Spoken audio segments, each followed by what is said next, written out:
آپ کی خدمت میں آئے ولایت تلاوت کرنے کا شرف حاصل کیا ہے۔ خداوند عالم اس آیہ مجیدہ میں ارشاد فرماتا ہے انما ولیکم اللہ ورسولہ والذین آمنوا الذین یقیمون الصلاۃ ویؤتون الزکاۃ وہم راکعون۔ تمہارا ولی، تمہارا سرپرست، تمہارے امور میں حق تصرف رکھنے والی صرف 3 ہستیاں ہیں۔ صرف 3 ہستیاں۔ صرف کیوں کہا ہے؟ عربی میں انما کلمہ حاصر ہے، حاصر کے لیے آتا ہے، کسی امر کو چند چیزوں میں منحصر کرنے کے لیے آتا ہے، یعنی ان کے اوپر دائرہ کھینچنے کے لیے آتا ہے کہ تمہارے امور میں حق تصرف صرف 3 ہستیوں کو حاصل ہے۔ ایک اللہ کی ذات ہے، اور ایک اس کا رسول ہے، اور ایک وہ لوگ ہیں جو ایمان لائے، نماز قائم کی، اس حالت میں زکوٰۃ ادا کی کہ وہ رکوع کی حالت میں ہوئے۔ جی، زکوٰۃ ادا کی در حالانکہ وہ کس میں تھے؟ حالت میں تھے رکوع کی حالت میں تھے۔ تمہارا ولی صرف اللہ ہے، اللہ کا رسول ہے۔ والذین آمنوا الذین یقیمون الصلاۃ، اور وہ لوگ ہیں جو ایمان لائے، نماز قائم کی، اور حالت رکوع میں زکوٰۃ کو ادا کیا۔ تمام امت مسلمہ کا اس بات پر اتفاق ہے کہ یہ آیہ مجیدہ حضرت امیر المومنین علی ابن ابی طالب کی شان میں نازل ہوئی۔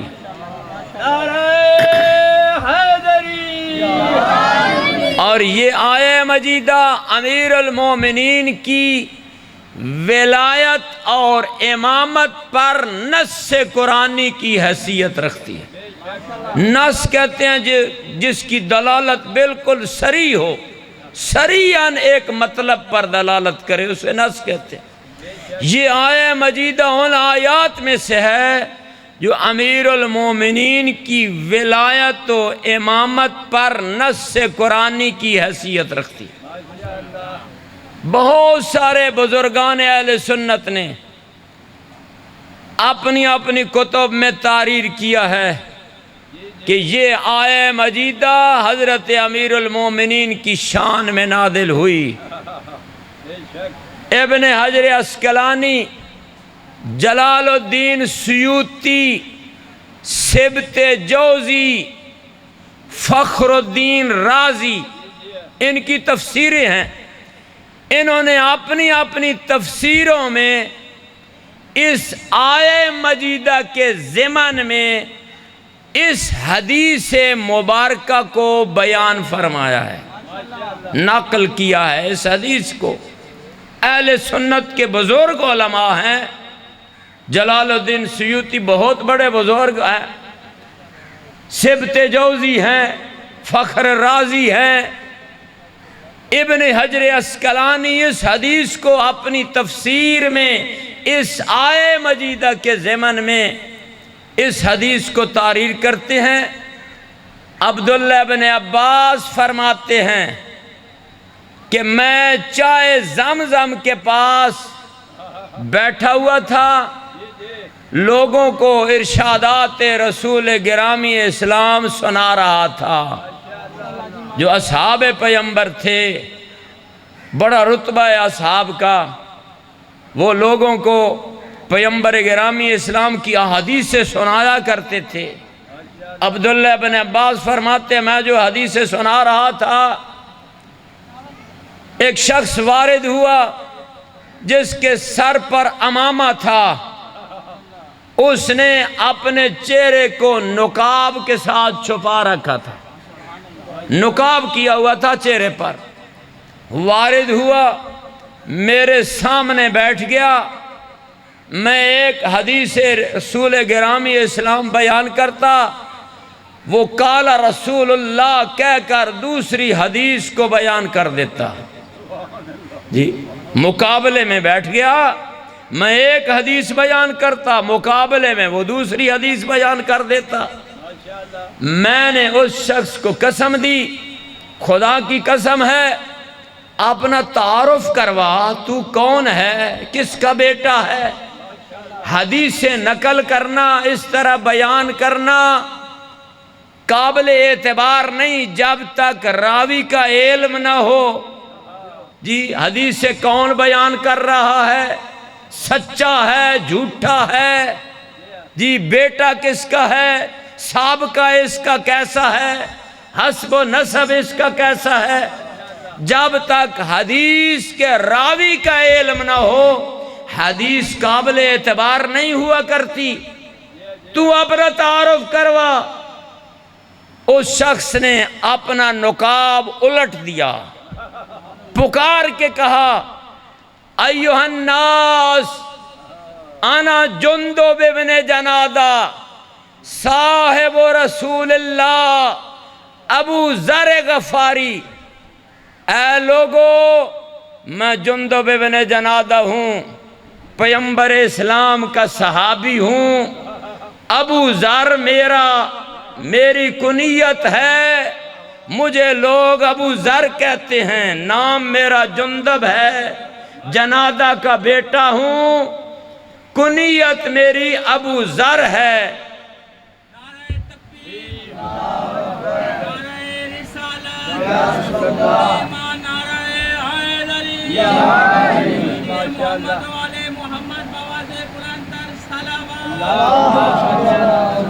کہتے سمیت رسول اللہ، میں نے اپنے ان کانوں سے رسول خدا سے سنا ہے۔ توجہ ہے، مجمع تھوڑا نہیں ہو بیٹھے، میں نہیں آکھنا بتوسی میں داد دیو، سبحان اللہ کہنے سے ثواب ملتا ہے۔ حدیث میں آیا ہے اگر کوئی ایک دفعہ سبحان اللہ کہے خداوند عالم اس سبحان اللہ کے صدقے ایک درخت جنت میں اگا دیتا ہے۔ سبحان اللہ کہو گے تمہارا فائدہ ہوگا، میرا کوئی فائدہ نہیں، جی داد دو گے تو تمہارا فائدہ ہے سبحان اللہ کہہ کر، ماشاءاللہ کہہ کر، جی میں نہیں داد کا طالب، میں تمہیں ثواب بتا رہا ہوں، سبحان اللہ ماشاءاللہ کا یہ ثواب ہے۔ جی تو وہ فرماتے ہیں حضرت ابو ذر غفاری سمیت رسول اللہ، میں نے اپنے ان کانوں سے رسول خدا سے سنا ہے، اگر جھوٹ بولوں میرے دونوں کان بہرے ہو جائیں، میں ڈورا ہو ونجاں۔ ہن بھی نہیں سمجھ آئی، اگر میں کوڑ ماراں تو میرے دووے کان ڈورے ہو جائیں، جی بہرا ہو جاؤں۔ میں نے رسول گرامی اسلام سے سنا ہے، رسول گرامی اسلام نے ارشاد فرمایا ہے علی قائد البررہ قاتل الکفرہ منصور من نصرہ مخذول من خذلہ۔ پیغمبر اسلام نے ارشاد فرمایا ہے علی نیک لوگوں کے قائد اور رہبر ہیں۔ جی علی کا بدماشوں کے ساتھ کوئی واسطہ تعلق نہیں، کوئی ڈکیت ہو چور ہو اس کے ساتھ علی کا کوئی تعلق نہیں، کسی جھوٹے کے ساتھ علی کا کوئی واسطہ نہیں۔ علی تو سچوں کے امام ہیں، علی تو متقیوں کے امام ہیں، علی تو نیک لوگوں کے قائد اور رہبر ہیں۔ قائد الغر المحجلین، علی ابن ابی طالب قیامت کے دن ان لوگوں کے قائد اور رہبر ہوں گے جن کی پیشانیاں کثرت سجود کی وجہ سے منور ہوں گی، چمکتی ہو رہی ہوں، چمک رہی ہوں گی۔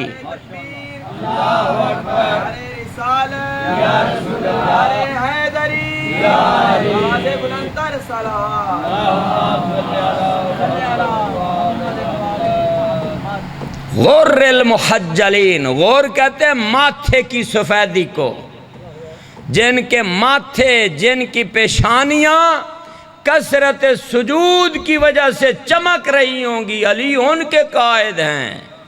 ہم آذان میں گواہی دیتے ہیں امام المتقین، متقیوں کے امام ہیں۔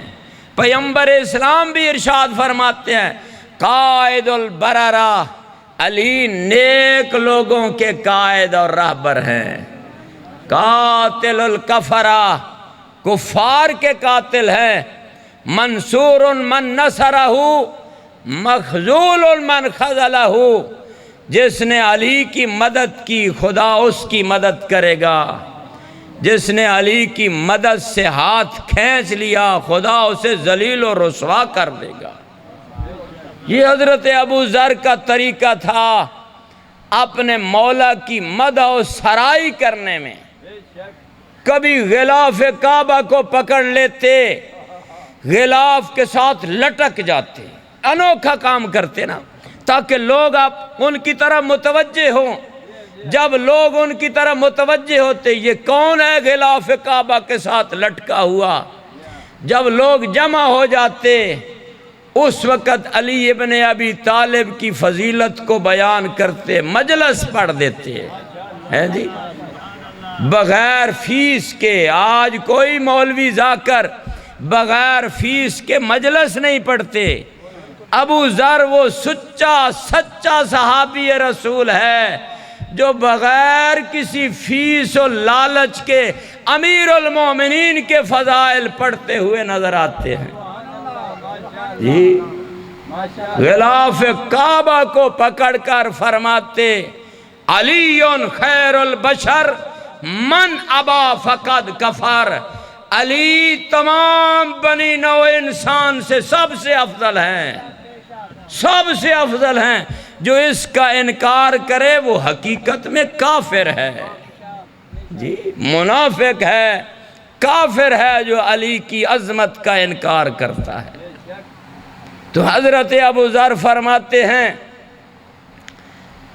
میں پیغمبر گرامی اسلام کے ساتھ مسجد النبی میں حضرت کی اقتداء میں نماز پڑھ رہا تھا، اتنے میں ایک سائل وارد ہوا، سوال کرتا ہے، مدد کی اپیل کرتا ہے، لیکن اسے کسی نے کوئی جواب نہ دیا، کوئی مدد نہ کی۔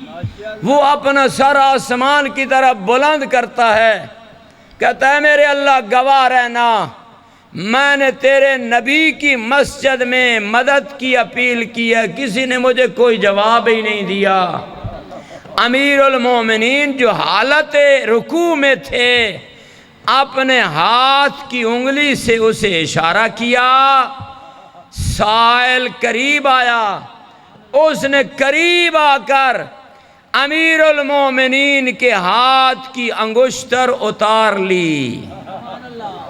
پیغمبر گرامی اسلام جو حالت نماز میں تھے اس واقعہ کو دیکھا، نماز سے فارغ ہونے کے بعد اپنے ہاتھ آسمان کی طرف بلند فرماتے ہیں اے میرے اللہ، میرے بھائی موسیٰ نے تیری بارگاہ میں یہ دعا کی تھی، رب شرح لی صدری ویسر لی امری واحلل عقدۃ من لسانی، اے میرے اللہ میرے سینے کو کھول دے، میرے کام مجھ پر آسان کر دے، میری زبان کی گرہ کھول دے تاکہ لوگ میری گفتار سمجھ اور سن سکیں۔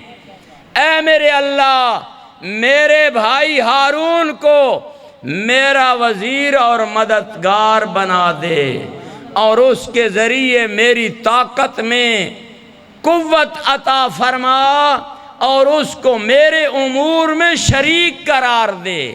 اے میرے اللہ، میں تیرا رسول برگزیدہ ہوں محمد مصطفیٰ، تیری بارگاہ میں یہ دعا کرتا ہوں، اے میرے اللہ میرا سینہ کھول دے، میرے کام مجھ پر آسان فرما دے، میرے بھائی علی ابن ابی طالب کو میرا وزیر اور میرا مددگار بنا دے۔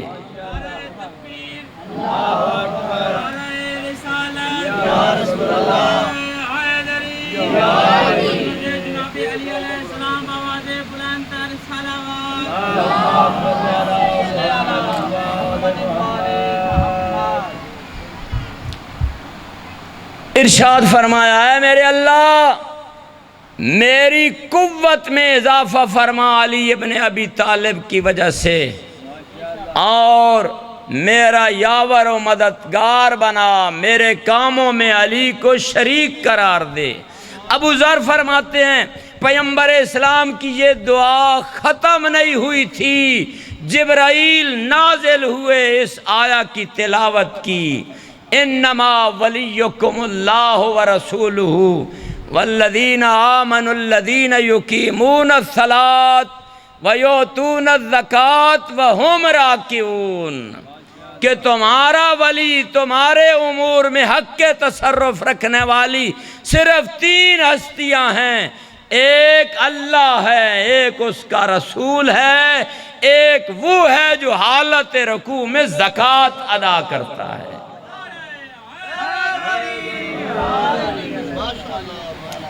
پس امیر المومنین حضرت علی ابن ابی طالب کی خلافت اور امامت بلا فاصل، کیونکہ بہت سارے ہیں جن کو بلا فاصل سے تکلیف ہوتی ہے، جی بڑی تکلیف ہو رہی ہے کہ یہ شیعہ بلا فاصل کیوں کہتے ہیں۔